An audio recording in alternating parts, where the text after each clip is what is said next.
Welcome to another segment of my YouTube channel. It is my pleasure to have Ms. Sonia someone that I admire very much.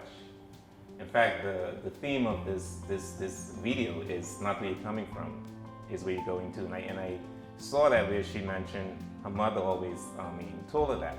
And I thought it was very appropriate for this video as well. So Sonia, welcome to my YouTube channel. Thank you so much. Thank you. Thank you so much for having me. And I'm happy to be here today so, we can have a good conversation and share with others of my experiences. Sonia, the video is entitled "It's Not Where You're Coming From, It's Where You're Going To." So tell us where you came from. I came from a little girl from the island of Grand Turk. My mother and father got divorced when I was at a very early age. So early that I don't even remember how old I was.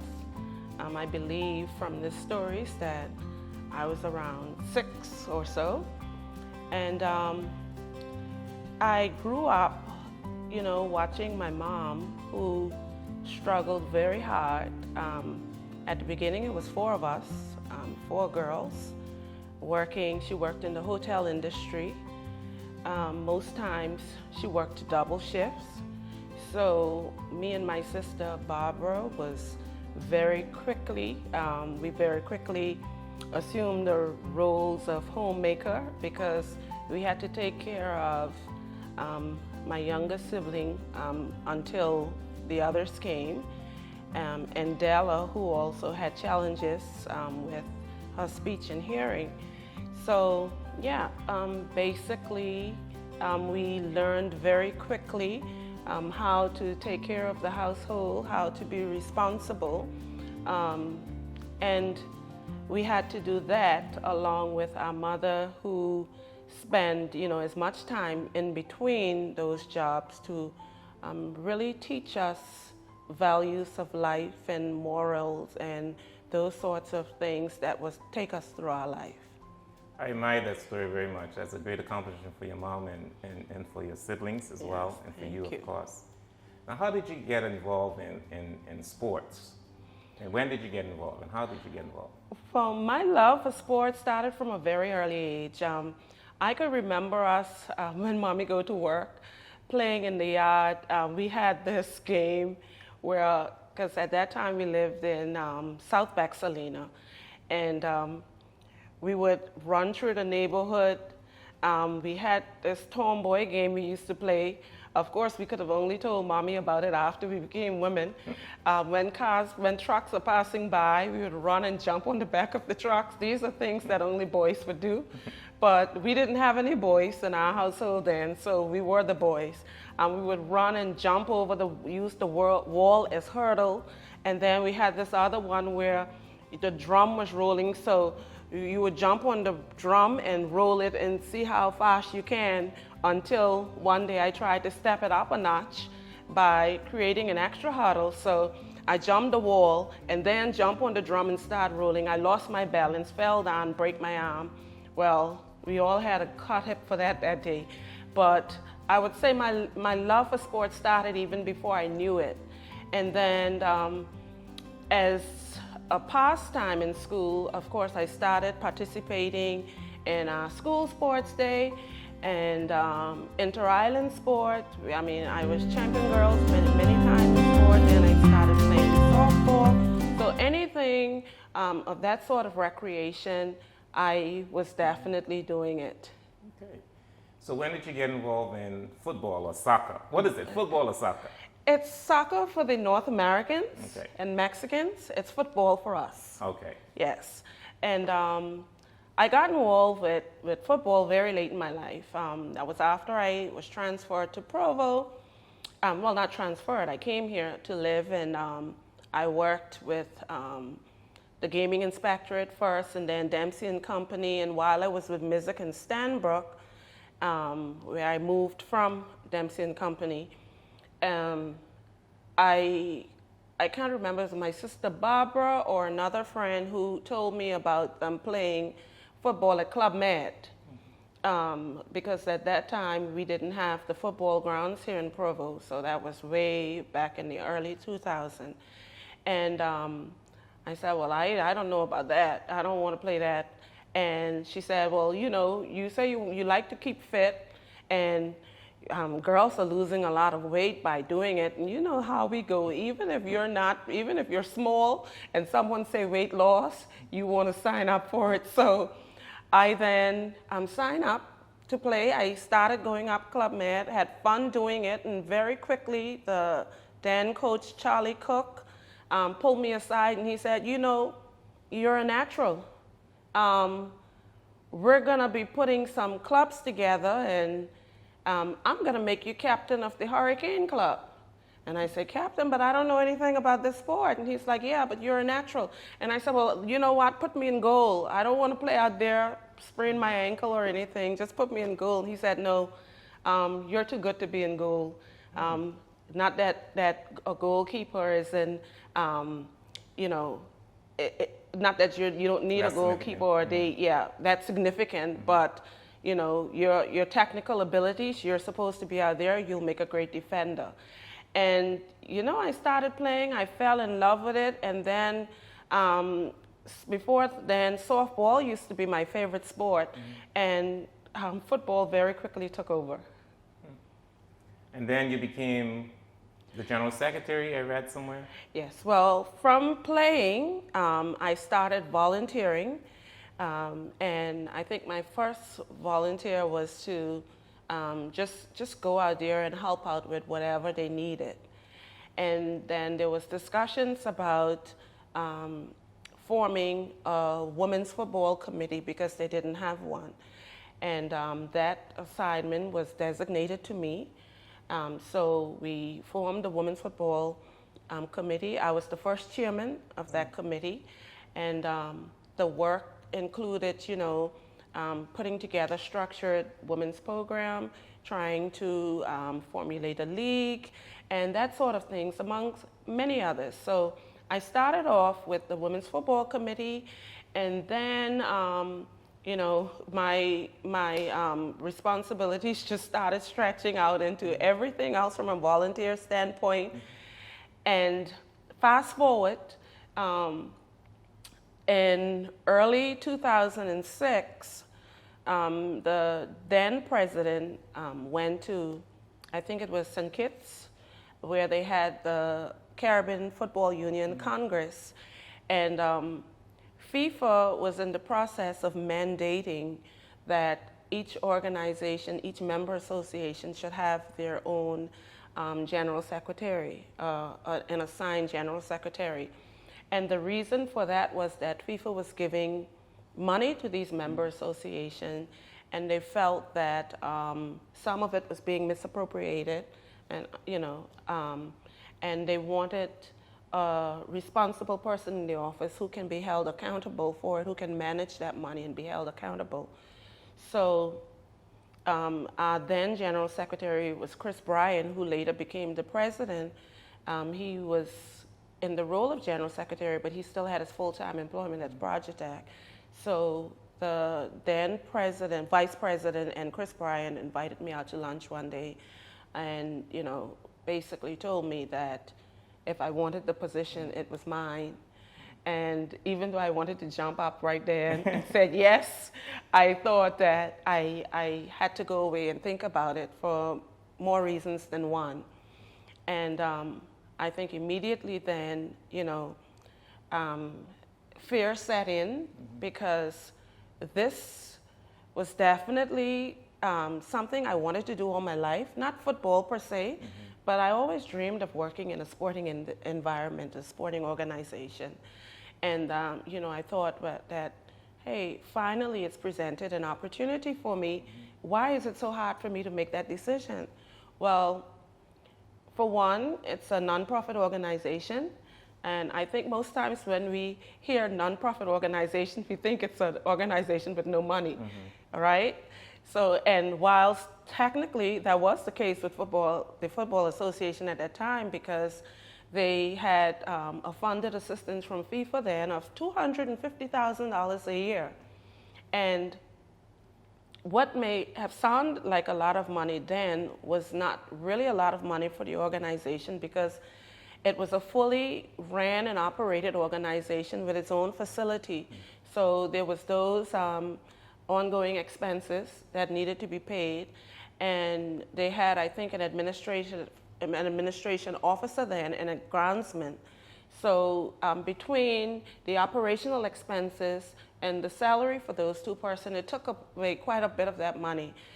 But then, you know, I started leaning more towards faith, my faith side, which said, hey, you know, if you don't make a move, you'll never know how this will end up. Because I always complained about me not having the time to enjoy my children's events. You know, all three of them, there are three different children. They were all in different sports discipline or activities. Like Brittany, she was the ballerina, gymnastics, and those sorts of things. Deidre, track and field, and drama and debate clubs.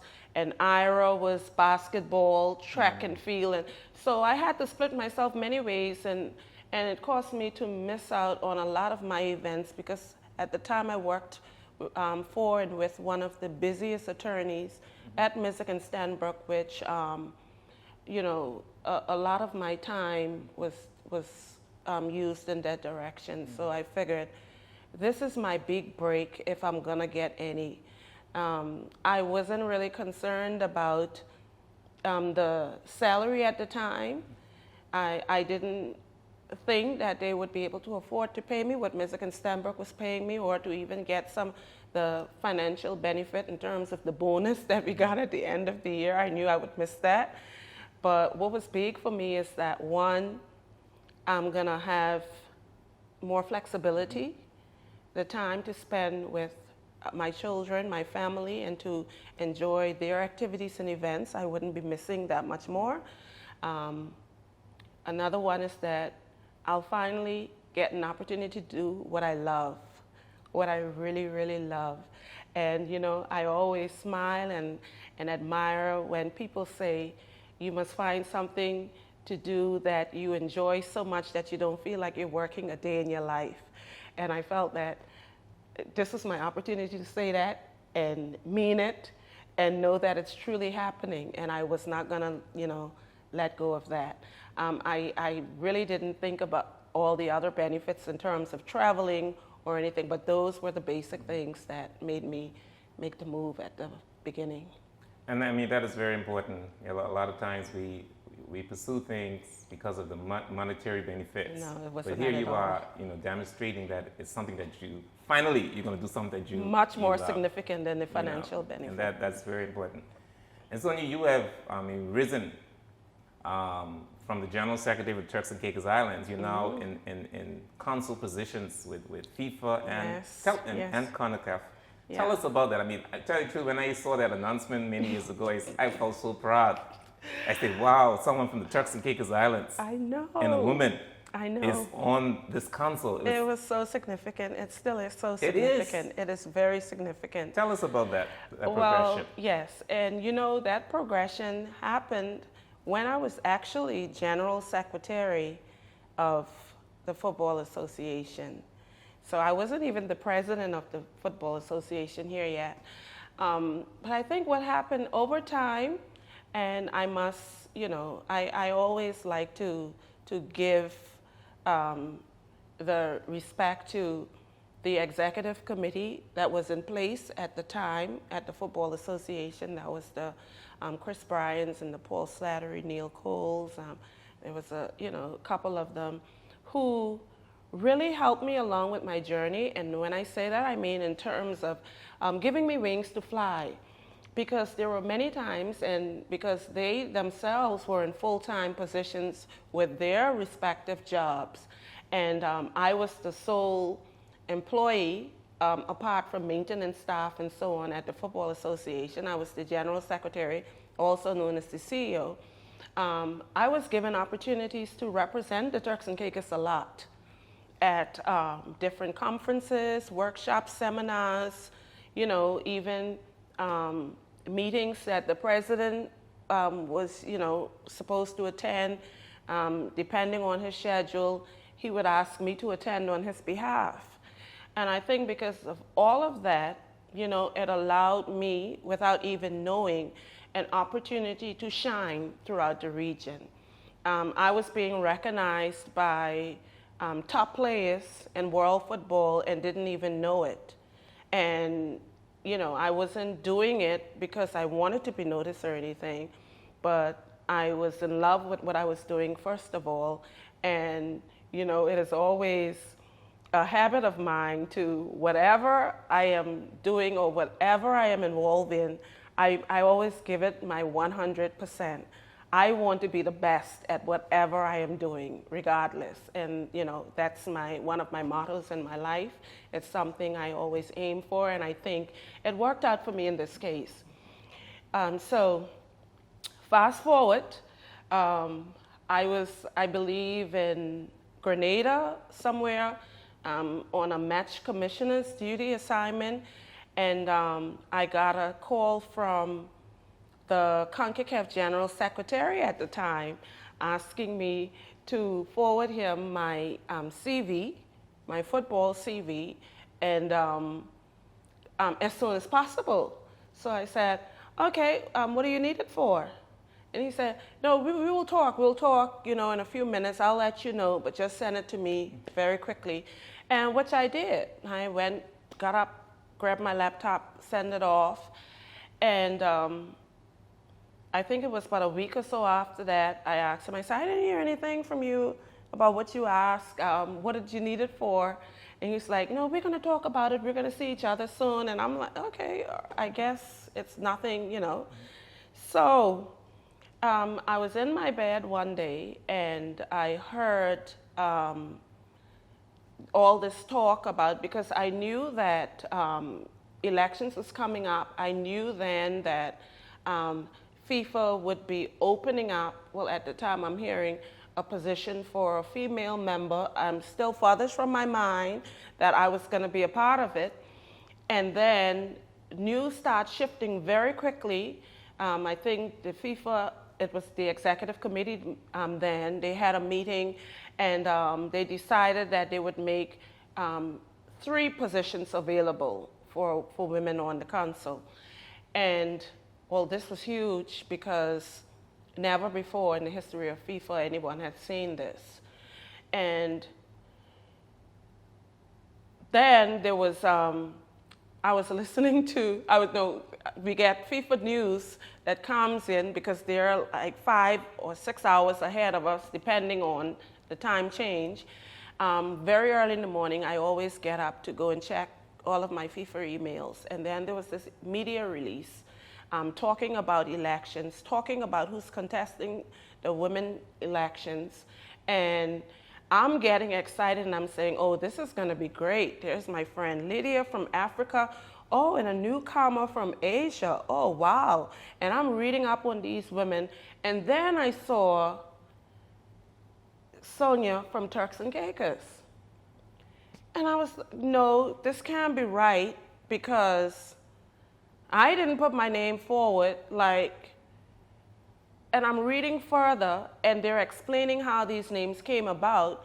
So all of these women who were contesting these seats now were nominated by their confederation. So you had the UEFA, which is Europe. They were the only one at the time didn't nominate anyone. I guess they still didn't get by, that there's enough room at the table for a female too. And then there was Africa, who nominated their person, and so on. And then CONCACAF, my confederation, obviously nominated me. And so right away I then called my president and said, what is going on? Why is it that I wasn't told? And they said, well, the reason why you weren't told was because we know you would do exactly what you're doing now. You would start doubting yourself. You would say you're not ready, and all these things. And we know you are. This is your confederation. Our executive committee had a meeting about it, and we think that you're the most qualified woman in CONCACAF administration, and that's the reason why we nominated you. So, fast track. A lot of things happened over the months leading up to the election, including me wanting to withdraw because I was nervous. I didn't feel that I was ready for the position, ready in the sense that most of these persons are from these countries with thousands of people. You know, they've been on their own confederation board for years. I'm coming from a small country where our national team is not even on the charts in the grand scheme of things.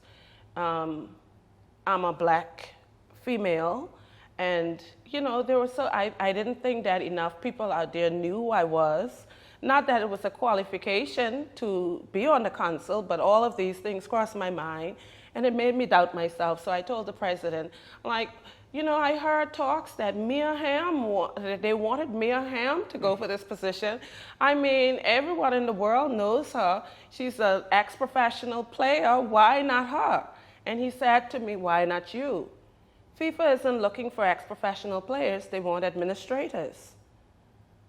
And it made me stop. And he said, Sonia, you're going to have some more confidence in yourself. Obviously, you don't recognize your worth.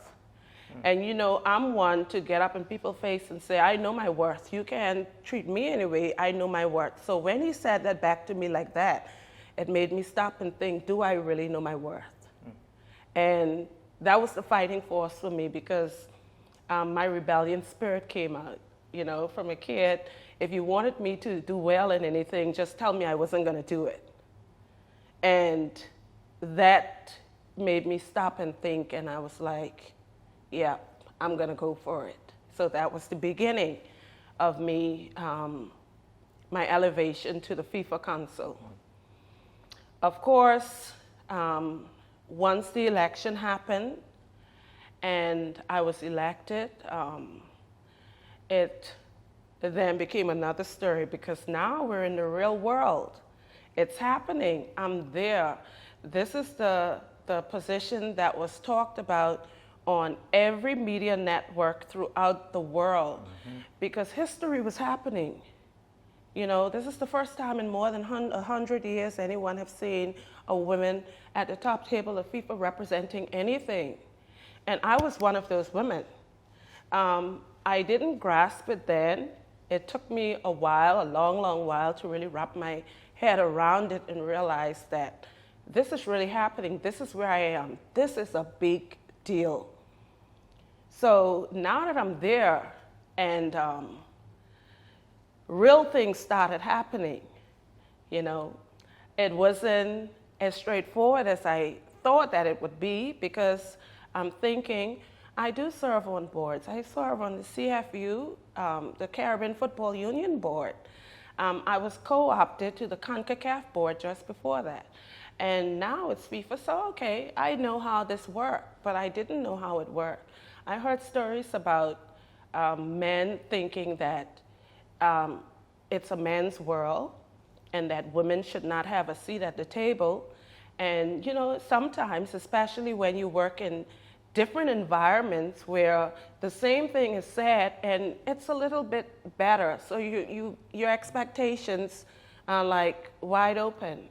And when I got there, I realized that this is really true, because now I was at the table with men who are very powerful men in their respective countries, and they were sitting around this table and looking at me and other female members as well as if, what the hell are you doing here? Like, why are you here?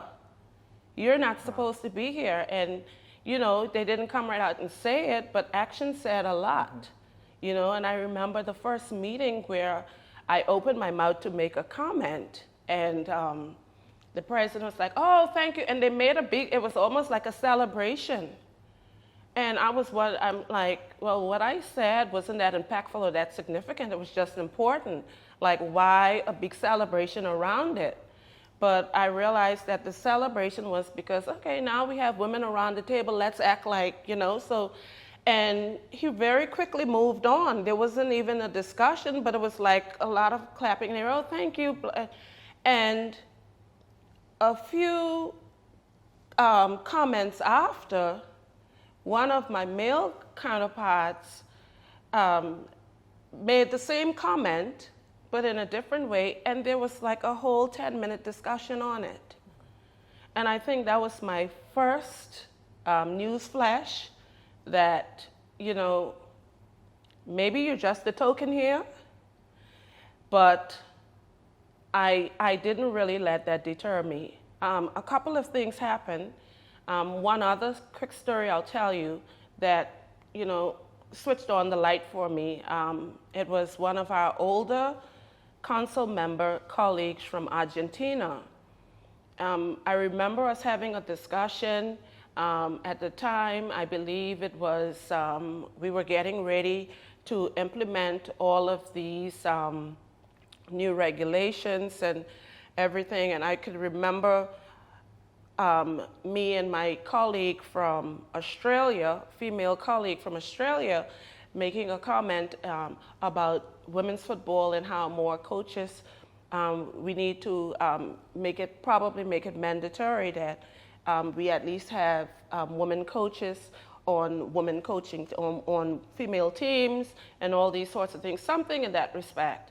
And as soon as I closed my mouth, he didn't even give the FIFA president a chance to say anything. He was like, okay, now let's get back to football. And yes, so it was those things, lots of stories, but I weren't welcome in the way that I thought I should be. But, it was just a harsh reality that what was said was true, and then there was a lot of work to be done. So how is it now? It is much better now. I'm not sure if the mindset of most have changed, but I think it's my action along with other female members' action that demanded respect. I didn't let it deter me. I keep speaking up.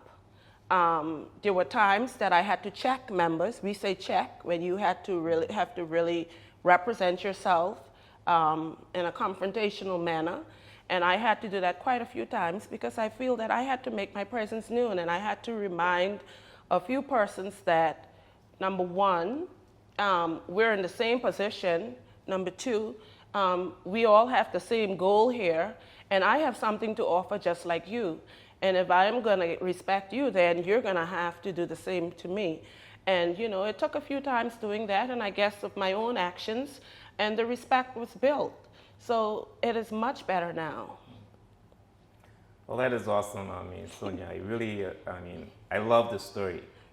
What advice would you give to persons out there, who are coming from, the bottom and wanting to be elevated? What advice would you give them based on your story or what you see happening? Well, first of all, you have to make goals.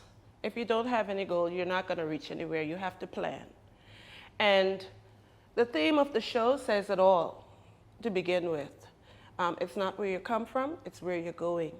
Because a lot of times I think we let what people have to say deter us. And we also, in our own subconscious behavior, because we come from a certain background or a certain environment, we feel that we're restricted and that there are certain things out there that we shouldn't even qualify for. We have to get out of that mindset first of all.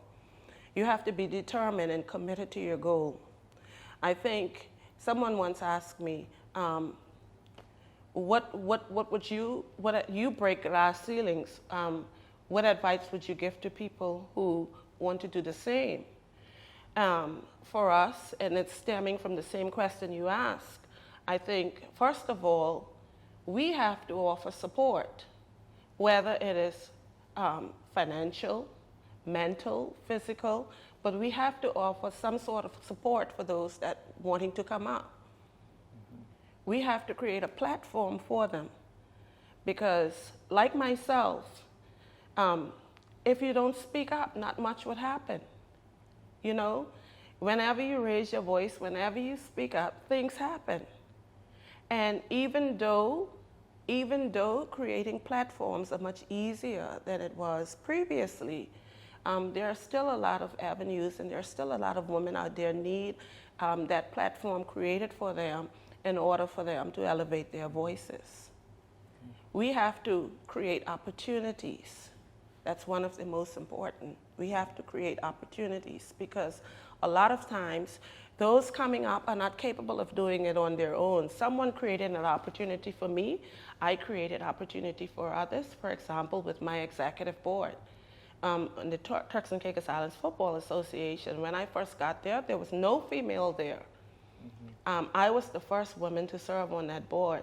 And I thought to myself, you know, why do we always have to sit down and settle for the status quo?